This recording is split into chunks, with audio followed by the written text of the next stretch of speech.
আসসালামু আলাইকুম। Solution of engineering design চ্যানেলের পক্ষ থেকে সবাইকে স্বাগতম। তো আজকে অটোক্যাডের আমাদের দ্বিতীয়তম ক্লাস। তো আজকে যে টপিক নিয়ে আলোচনা করব সেটা হচ্ছে হিস্ট্রি, অর্থাৎ অটোক্যাড সফটওয়্যারটি কে আবিষ্কার করছে এবং কত সালে এটি বাজারে লঞ্চ করছে, এবং জিইউআই অর্থাৎ গ্রাফিক্যাল ইউজার ইন্টারফেস সফটওয়্যারের কোথায় কোন টেপসের কি কাজ, হ্যাঁ, এই বিষয়গুলো আলোচনা করব। তো শুরু করার আগে অবশ্যই বলে নিচ্ছি যে পরবর্তী ভিডিওগুলোর আপডেট পাওয়ার জন্য তো অবশ্যই চ্যানেলটি সাবস্ক্রাইব করেন। তো প্রথমেই হিস্টোরি, অটোক্যাড সফটওয়্যারটি কে আবিষ্কার করেন? তো অটোক্যাড সফটওয়্যারটি আবিষ্কার করেন হচ্ছে অটোডেস্ক কর্পোরেশন নামক এক কোম্পানি 1982 সালে এই সফটওয়্যারটি বাজারে লঞ্চ করে। এরপর জিইউআই নিয়ে যদি কথা বলি,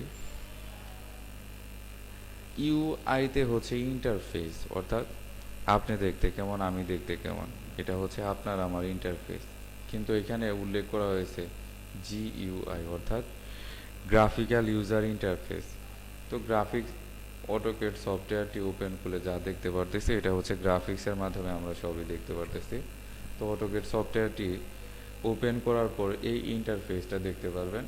তো আপনি প্রথমে একটা পেজ নেওয়ার জন্য আপনি স্টার্ট ড্রয়িংয়েও ক্লিক করতে পারেন, অথবা এখান থেকে, এটা হচ্ছে অ্যাপ্লিকেশন মেনু, এই অ্যাপ্লিকেশন মেনু থেকে নিউয়ে ক্লিক করতে পারেন, আপনি একটা পেজ পেয়ে যাবেন। এটা হচ্ছে ফাইল নেম, এটা হচ্ছে অটোক্যাডের ফাইল নেম, এটা হচ্ছে ফাইল টাইপ ডিডাব্লিউ, যেটা হচ্ছে অটোক্যাডের ফাইল ফরম্যাট। ওপেন করলে একটা ড্রয়িং ফাইল, নতুন ড্রয়িং ফাইল চলে আসলো। এখন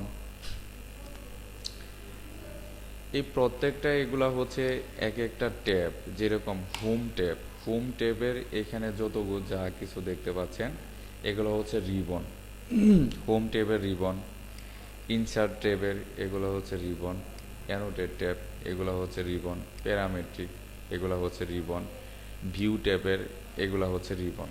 তো মূলত আমাদের অটোক্যাডে হোম ট্যাবটাই বেশি ইম্পর্ট্যান্ট, কারণ হোম ট্যাবের মধ্যে আমাদের এইখানে যে টুলসগুলো দেখতে পারতেছেন এগুলো হচ্ছে মূলত ড্রয়িং টুলস। এগুলো এখানে লাইন আছে, পলি লাইন আছে, সার্কেল আছে, আর্ক আছে, রেক্টেঙ্গেল আছে, পলিগন আছে, এরপর ইলিপস আছে, এরপর এটা হচ্ছে হ্যাচ। তো এগুলো প্রত্যেকটা টুলসেরই ব্যবহার আমি পরবর্তীতে সামনে নিয়ে আসব। তো আজকে মূলত আসলে পরিচিতি করে দেওয়া আর কি। এগুলো হচ্ছে মডিফাই টুলস, অর্থাৎ যখন আপনি ড্রয়িং করবেন, যাই কিছু ড্রয়িং করেন না কেন, ওইগুলাকে মডিফাইয়ের জন্য এই টুলসগুলো ব্যবহার করতে হবে। এগুলা হচ্ছে এখানে টেক্সট আছে, যদি ড্রয়িং করার সময় যদি কখনো যদি টেক্সট করতে চান তো সেই ক্ষেত্রে এখান থেকে টেক্সট নিতে পারবেন। এখানে দুই ধরনের টেক্সট আছে, সেটা হচ্ছে মাল্টি লাইন টেক্সট এবং সিঙ্গেল লাইন টেক্সট।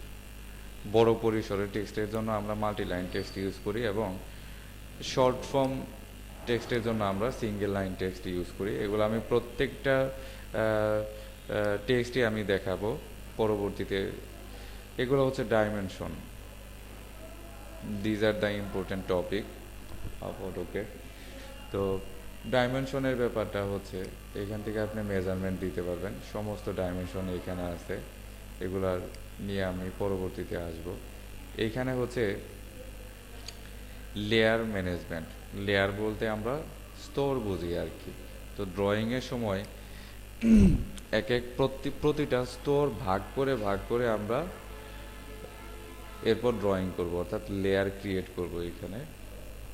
তো এইখানে আছে হচ্ছে ইনসার্টের মধ্যে আছে, এটা হচ্ছে ব্লক, অর্থাৎ একটা ড্রয়িং করার পরে কিভাবে ব্লক করবেন সেই ব্লকের ইন্টারফেসগুলা হচ্ছে এগুলা। এখানে আছে যে ইনসার্ট ব্লক আছে, এরপর আছে ক্রিয়েট ব্লক আছে, ব্লক এডিটর আছে। এগুলো হচ্ছে ম্যাচ প্রপার্টির, অর্থাৎ সাপোজ একটা ডিজাইন করছেন, সাপোজ একটা সার্কেলের কালার হচ্ছে রেড কালার এবং আরেকটা আপনার লাইন আছে। তো এই দুইটাকে আপনি ম্যাচিং করতে যাচ্ছেন কালারের সাথে, অর্থাৎ সার্কেলটা হচ্ছে রেড কালার, লাইনটাও রেড কালার দরকার। সেই ক্ষেত্রে এই ম্যাচিং সংক্রান্ত কাজগুলো আমাদের ম্যাচ প্রপার্টিজ থেকে করা হয়। এগুলো হচ্ছে কালারের কম্বিনেশন। আপনি এখান থেকে কালার ক্রিয়েট করতে পারবেন যে কালারে আপনার দরকার। Red colour, yellow colour, blue colour আছে, মেজেন্টা কালার আছে, যাই হোক সমস্ত কালার আছে, এখান থেকে আপনি দিতে পারবেন। এটা হচ্ছে লাইন ওয়েথ, অর্থাৎ এইখান থেকে আপনি যে ড্র টুলসগুলো আছে এই ড্র টুলসের থিকনেস দিতে পারবেন আর কি, থিকনেস দিতে পারবেন যাই কিছু দেন না কেন। এই যে 0.05 mm থেকে শুরু, হ্যাঁ, আপ টু 2.11 mm পর্যন্ত। এটা হচ্ছে লাইনের থিকনেস দিতে পারবেন। এখানে যে ব্যাপারটা এটা হচ্ছে লাইন টাইপ, অর্থাৎ এখন বর্তমানে এমনি ডিফল্ট আমাদের লাইনের যে লাইন টাইপটা থাকে সেটা হচ্ছে কন্টিনিউয়াস লাইনে থাকে।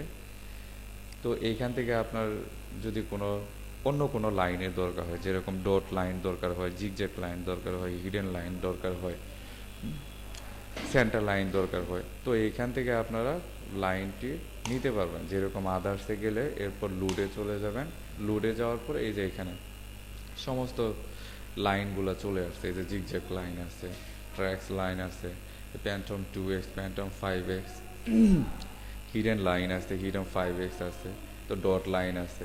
তো প্রত্যেকটা লাইনে এখানে পাবেন যে লাইনটা আপনার দরকার, সেই লাইনগুলা আপনি নিতে পারেন। যেরকম আমার ডট লাইন দরকার, ডট লাইনটা সিলেক্ট করলেন, এরপর মার্ক চলে আসবে। এখানে আবার ডট লাইনটা সিলেক্ট করেন, ওকে করে দিলেন। এখান থেকে এখন ডট লাইনটা মার্ক করে দিলেন। এখন দেখেন আমি যদি একটা সার্কেলও যদি ড্র করি, দেখেন সেই সার্কেলটা কিন্তু ডট লাইনে কিন্তু ক্রিয়েট হচ্ছে। তো আমি এরপরের ভিডিওতে আমি স্টেপ বাই স্টেপ আর কি প্রত্যেকটা টুলসের ব্যবহার দেখাবো। এখানে হচ্ছে গ্রুপের যে ব্যাপারটা, তো একটা ব্লক তৈরি করতে গেলে সেই ব্লকের মধ্যে আমরা কয়েকটা টুলস দিয়ে কাজ করব, সেই টুলসগুলা একত্র করার জন্য আর কি, অর্থাৎ একটা ক্লিক করলে যেন সমস্ত জিওমেট্রিটাই আপনার সিলেক্ট হয়ে যায়। এই সংক্রান্ত কাজ করার জন্য আমরা এখান থেকে গ্রুপ করি। এখানে আছে ইউটিলিটিস আছে, ইউটিলিটিসের মধ্যে এই টপিকগুলো আছে। এগুলো হচ্ছে আইডেন্টিফাই করার জন্য, অর্থাৎ সাপোজ আপনাকে কেউ একটা ডিজাইন পাঠাইছে, সেই ডিজাইনটার মেজারমেন্টগুলো আপনি আইডেন্টিফাই করে দেখবেন। সেই জন্য এইখান থেকে আপনি এই টুলসগুলো ব্যবহার করে আইডেন্টিফাই করতে পারেন। যেরকম এখানে ডিস্টেন্স আছে, রেডিয়াস আছে, অ্যাঙ্গেল আছে, এরিয়া আছে, ভলিউম আছে। তো ভালো থাকবেন সবাই। তো আজকে এই পর্যন্তই। ইনশাল্লাহ আগামী ক্লাসে আমি ভালো কিছু দেওয়ার চেষ্টা করব। তো আমার সমস্ত ভিডিও পাওয়ার জন্য সবাই আমার চ্যানেলটি সাবস্ক্রাইব করবেন। আল্লাহ হাফিজ।